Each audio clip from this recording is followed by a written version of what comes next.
Vale, esto ya está grabando. Vale, ya está. O sea, a partir de ahora ya no cortamos. No, a partir de ahora ya no cortamos. Buenos días. Buenos días. ¿Cómo estás? Muy bien. Yo siempre empiezo las entrevistas preguntando lo mismo. Es ¿por qué haces cine? Es que ya me sabía la pregunta. Entonces, ¿por qué hago cine?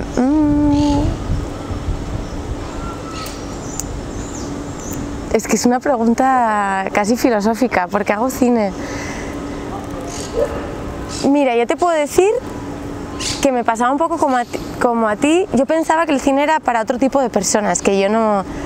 Era para otras personas, ¿no? Que estaban ahí, vivían en otro universo. Y yo no me atrevía, o sea, yo no me atrevía para nada, o sea, no podía, era como, por favor.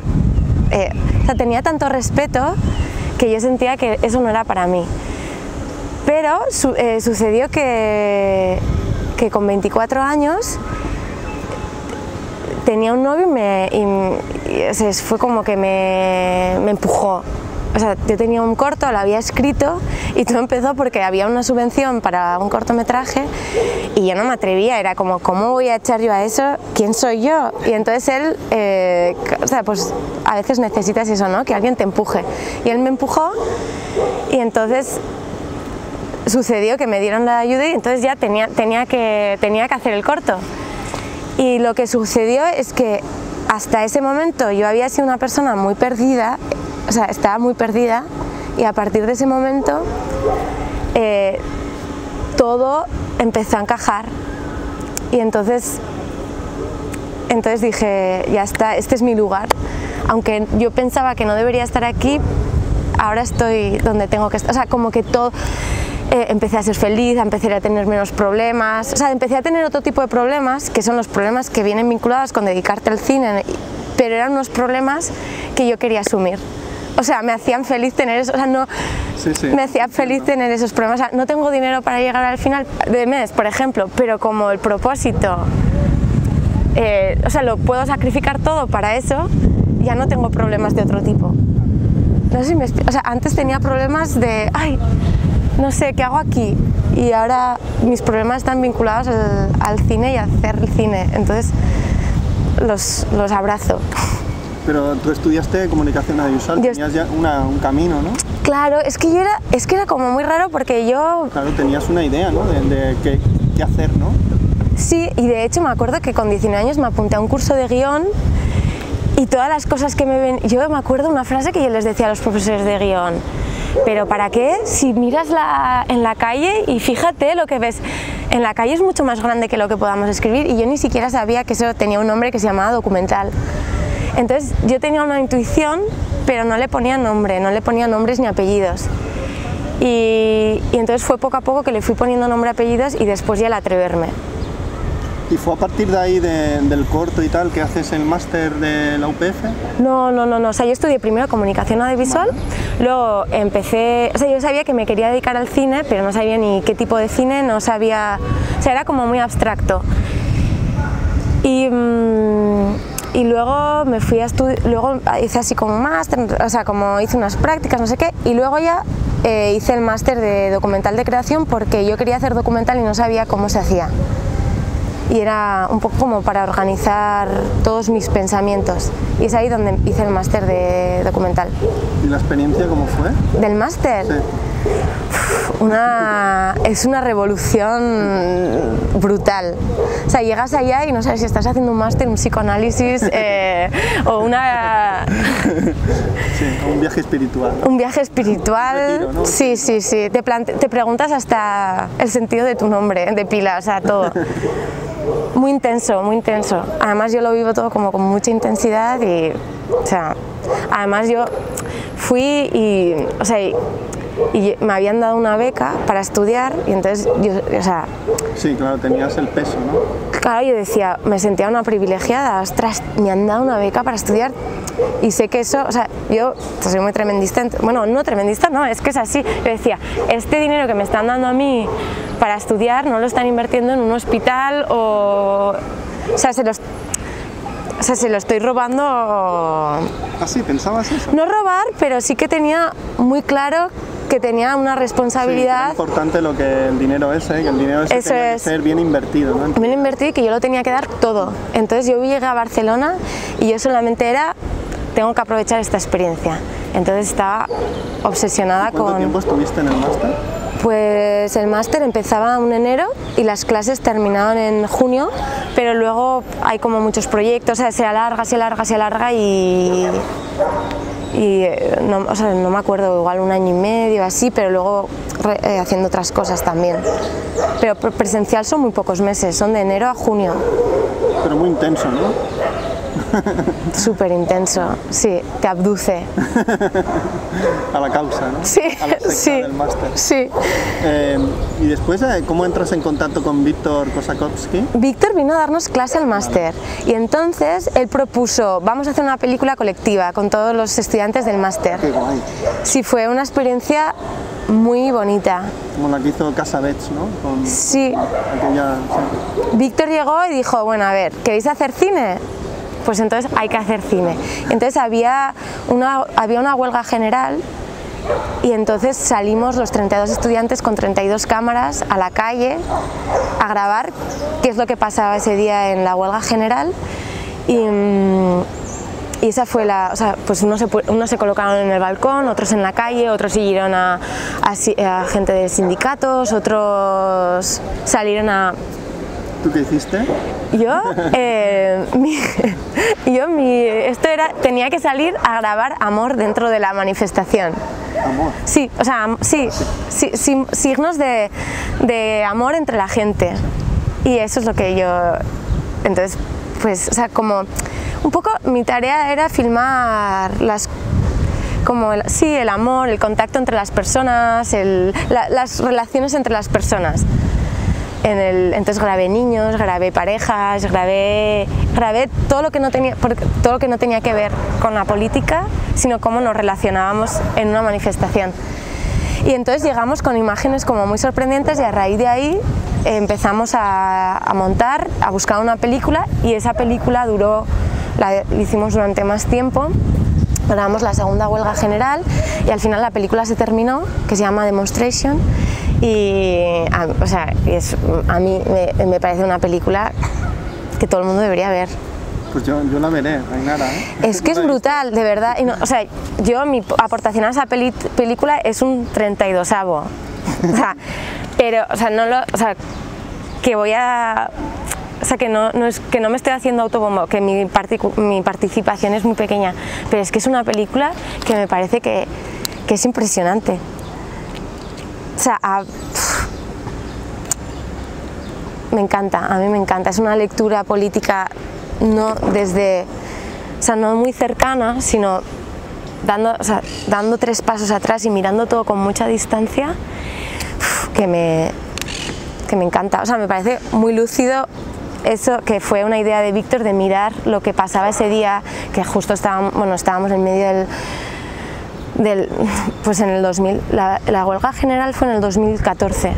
Sí.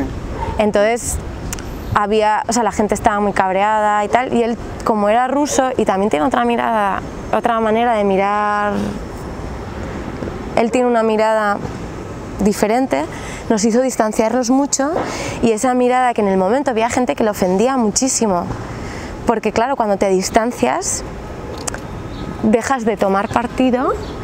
Es que yo creo que para mirar tienes que alejarte. Claro, sí. Porque si estás muy dentro, acabas, yo qué sé, haciendo un panfleto. Claro, claro. Es difícil, ¿eh? Pero había muchos espectadores que esperaban y deseaban. Lejos y a la vez cerca, es difícil. Porque yo creo que es muy difícil, no sé, la política es muy difícil. Tú crees que estás haciendo algo muy objetivo y en realidad a lo mejor es muy subjetivo y acaba siendo eso, un panfleto incendiario que no lleva a ningún lado. Es difícil, ¿eh? O sea, acercarse a la política no era un trabajo fácil. No, nada. Kosakowski. Y había muchos estudiantes y público que querían y necesitaban una mirada más pasional, o sea, menos distanciada. Y ahí eso es muy difícil de lidiar. Mucho. Pero tú como cineasta no tienes que intentar cubrir las expectativas del espectador. No, las tuyas. ¿no? Las Sí, tuyas, lo que tú crees que tienes que hacer. Tu herramienta de trabajo, lo que tienes delante de tuyo, y la mejor manera de filmarlo, lo que tienes. Y después que cada uno saque sus conclusiones, ¿no? Bastante le cuesta a uno estar bien consigo mismo como para estar contento con los demás, ¿no? También es difícil, hay que tomar partido hacia uno mismo. El espectador pues ya verá, ¿no? Allá él. Hay que pensar en el espectador, pero no hay que darle necesariamente lo que a él, lo que él necesita. Lo que él necesita. Pide, ¿no? ¿Por qué hacer una película sobre monjas teresianas? No, son franciscanas. Son terciarias capuchinas. Terciarias, que vaya sí. nombre. Ya. Hay que consultarlo, ese nombre. Franciscanas, ¿por qué hacer esta película? Y encima tu primera película. Ya. A ver, fue por casualidad, pero obviando toda esa parte de por qué llegué ahí, porque yo creía que podía hacer esta película y necesitaba hacer esta película, es por lo que me contabas un poco antes de que empezáramos la entrevista, que... Ya era entrevista en lo que no estaba filmando. ¿Ah, sí? ¿No? Sí. Creo que en el hecho de existir, existir es un acto de resistencia. Y creía que ellas, simplemente existiendo, ya estaban resistiendo, sobre todo en esta sociedad, y eso ya me gustaba mucho. Y me parece que, o sea, me parece que yo tenía una mirada, que yo necesitaba, o sea, yo sentía que yo podía aportar, porque tú te preguntas, ¿tú qué puedes hacer? Entonces yo sí que sentía que podía aportar una mirada que no fuera ni propagandística católica, o sea, no hacer ni lo opuesto. O sea, que yo sentía que sí que podía acercarme a estas mujeres y mirarlas. O sea, yo no tengo ningún trauma con la Iglesia católica, pero al mismo tiempo tampoco soy católica. Entonces, y tenía mucha curiosidad por retratar a este grupo de mujeres y entender quiénes eran, por qué habían tomado las decisiones que habían tomado y sobre todo entender a esa generación. Como una forma de vida diferente, ¿no? Como una forma de vida diferente y sobre todo que hay muchas cosas de su forma de vida que comulgan mucho con mi forma de... O sea, el hecho de... ¿Sigo? Sí. Sí. Vale. No, yo estoy mirando el cuadro, que todo vaya bien, que se grabe bien y tal. Pues a ver, el hecho de tener paciencia, de saber escuchar, de... hace tanta falta, ¿no? De reciclar, o sea, de reciclar desde el punto de vista consumimos poco y lo que consumimos hasta que ¿no? hasta que ya esté inútil, sí. O no ver la televisión, o no estar en Facebook, en Instagram, o sea, como que ellas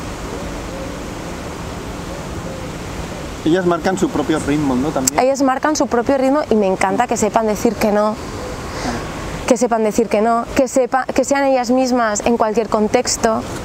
O sea, tenían como muchas cosas que a mí me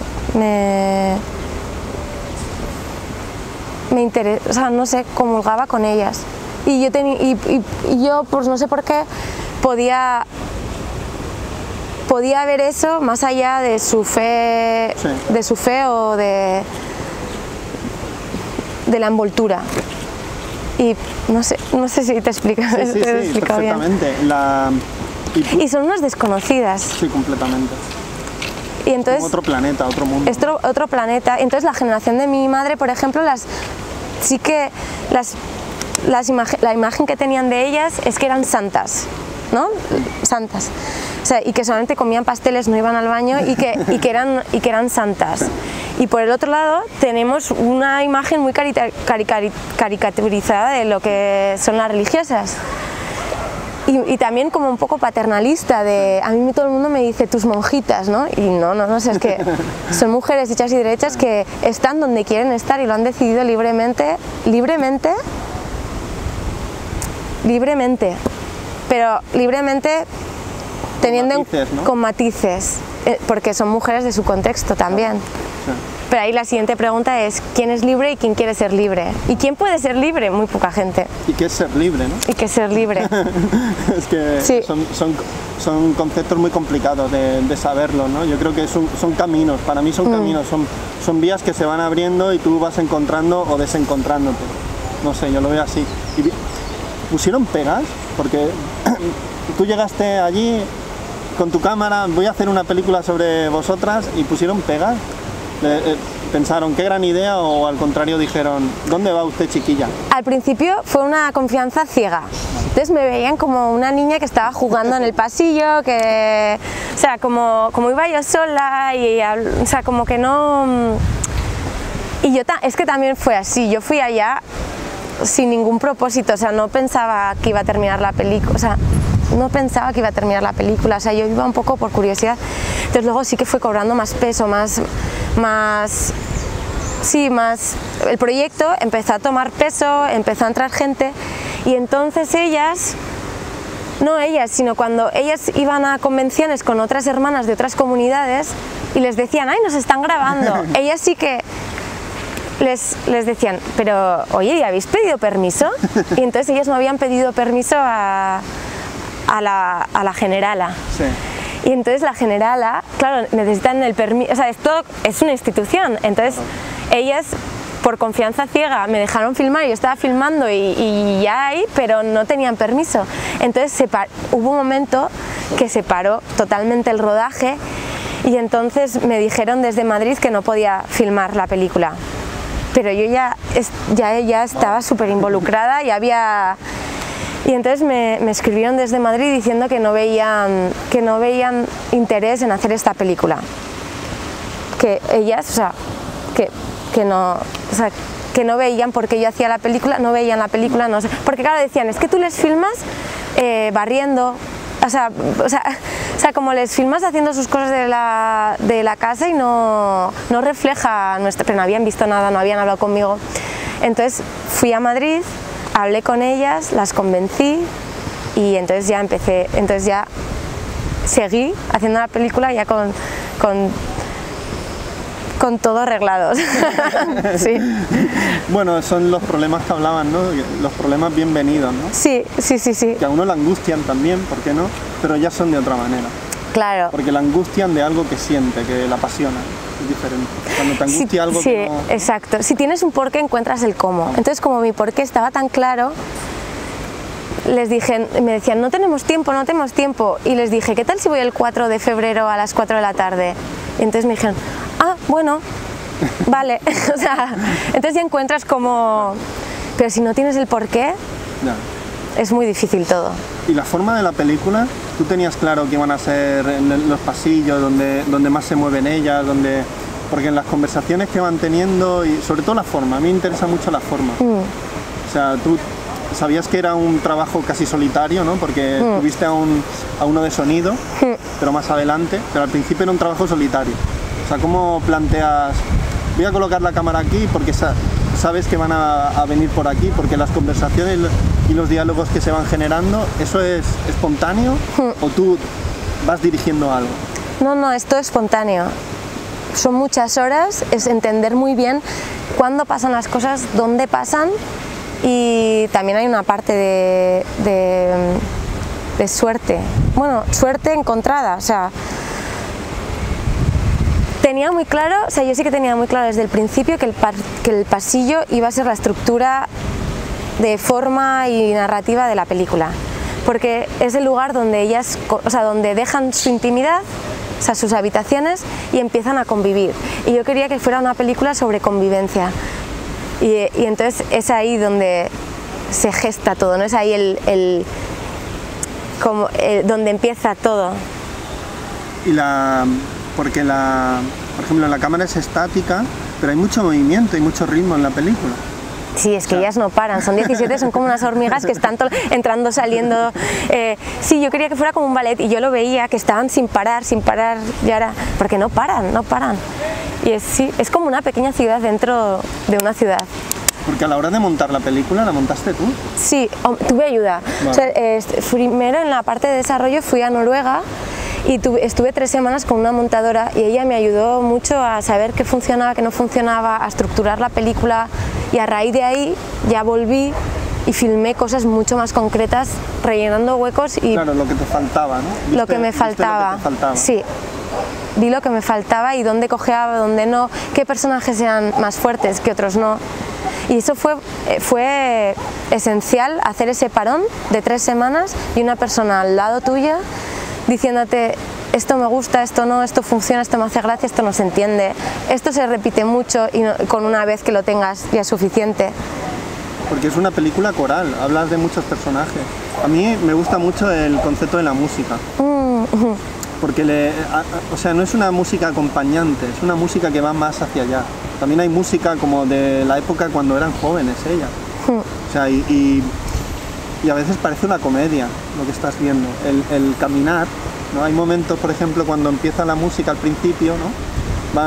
Vas a lo mejor viendo solo por las escaleras, subiendo y bajando, y parece ese lento caminar, ¿no? Parece una hilera de hormigas, ¿no? De su cotidianidad, ¿no? Y además vas viendo algo que realmente es duro para ella, las escaleras, pero te estás riendo. Sí. Por la música, ¿eh? Sí. Esa mezcla de realidad y comedia, ¿no? Que hay en toda la película, ¿eso lo tenías claro o fue creciendo? Sí, o sea, yo quería hacer una película muy ligera, en el sentido que fuera alegre. O sea, yo quería...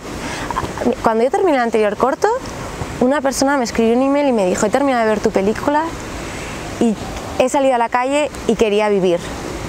Entonces eso me pareció tan poderoso y tan bonito que dije: mi siguiente película la gente tiene que terminar de verla y tiene que querer salir a la calle y vivir más, mejor, más intensamente. Entonces, por eso el humor. O sea, y tenía muy claro que tenía que tener humor y que tenía que ser ligera en el sentido de que la gente sonriera, la gente se riera, pero al mismo tiempo estas hermanas me daban la posibilidad de ser profunda, porque ligereza sin profundidad a mí tampoco me interesa, no. Porque entonces, ay, no sé, no. Y ellas tenían esta... O sea, son profundas, pero al mismo tiempo relativizan mucho, entonces esta combinación me gustaba mucho.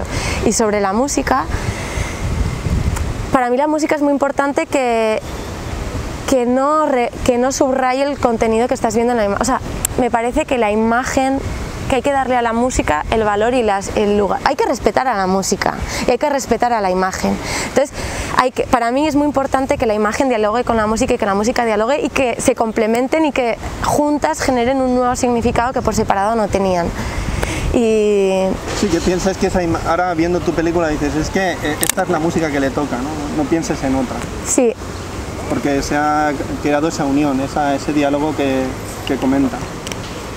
Por ejemplo, una vez que terminas la película y la enseñas por primera vez, ¿dónde fue este momento? Primero la enseñé a ellas. Vale. O sea, ¿y qué comentaron?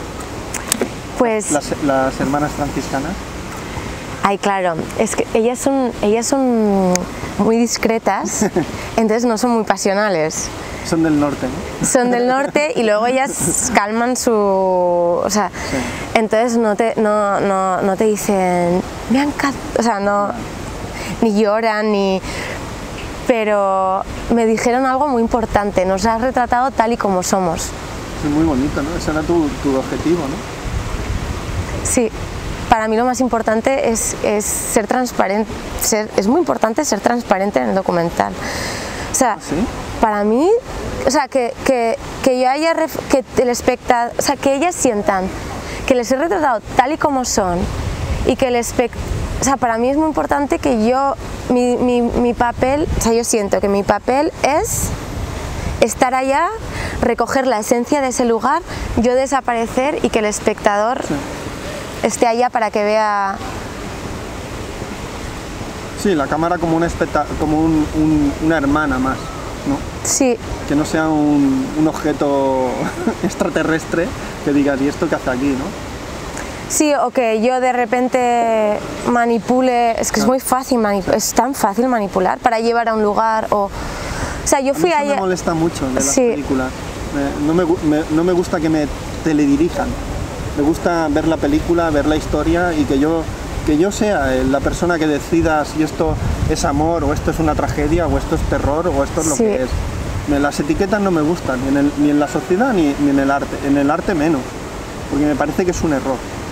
Ah, esto no es una peli, es un documental, ¿no? A mí, uy, cómo me molesta eso muchísimo, porque veo que hay películas muy documentales y las venden, no sé, el tipo de marketing y de cómo se venden las cosas me molesta. Si yo, no sé, quiero que me sorprendan, ¿no? Tú puedes aprender cosas de las monjas de tu película y ellas pueden aprender cosas de nosotros. Sí. ¿No? Porque tú ¿qué más has aprendido de ellas, por ejemplo?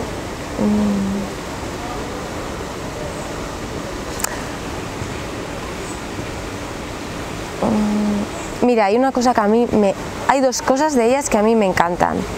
Una es que si hay un conflicto, se habla y se perdona cuando se olvida. Entonces, hemos tenido un desencuentro, lo hablamos, pedimos perdón y ya eso ya no existe. Y me parece tan liberador. Eso no lo hacemos, ¿eh? Yo intento hacerlo, pero veo que hay personas, me he desencontrado en mi vida con muchas personas que no lo hacen. O sea, lo de la culpa lo tenemos muy adentro. Te hacen sentir culpable mucho la gente. No hablándote es una manera de hacerte sentir culpable. Claro, es que eso es terrible. No sabemos relacionarnos en el fondo, ¿no? Creo yo. Yo creo que en ese sentido lo que tú hablas de las monjas que has filmado sí que saben relacionarse. Claro, ellas dicen que lo más complicado de la vida religiosa es la vida en comunidad. O sea, el convivir, es muy complicado. Y ellas opinan, ellas me dicen que creen que es un milagro lo que ellas consiguen. 17 personas, vivir 24 horas juntas, cada una con sus cosas. Y yo sí que lo creo. Y entonces tienen muchos trucos. Un truco es, hemos tenido un desencuentro, lo hablamos, nos perdonamos y nos olvidamos. Y se olvidan. Y el siguiente es no quejarse, que tiene un doble filo. Pero o sea, que tiene un doble filo, ¿no? Porque también hay, o sea, no hay que reprimir sentimientos, ni sentimientos, ni malestar, ni nada. Hay que comunicarlo, pero sin hacer una tragedia, ¿no? Sin hacer una tragedia. Una de las monjas sale lo diciendo, anda, que si yo lo hubiera sabido, ¿no? Tanto sufrir por esto, ¿no? Tanto sufrimiento, ¿para qué? ¿No? Sí, sí. Nos gusta pasarlo mal innecesariamente, porque nos creemos que eso nos ayuda para, no sé, yo creo que tenemos muchas inseguridades, muchísimas, y creo que eso no es nada bueno para nuestra vida. Y yo viendo a tus monjas, porque ya son tus monjas, creo que tienen pocas inseguridades, son más valientes. O sea, cuando hay problemas van de cara, son transparentes, ¿no? Son muy transparentes, sí.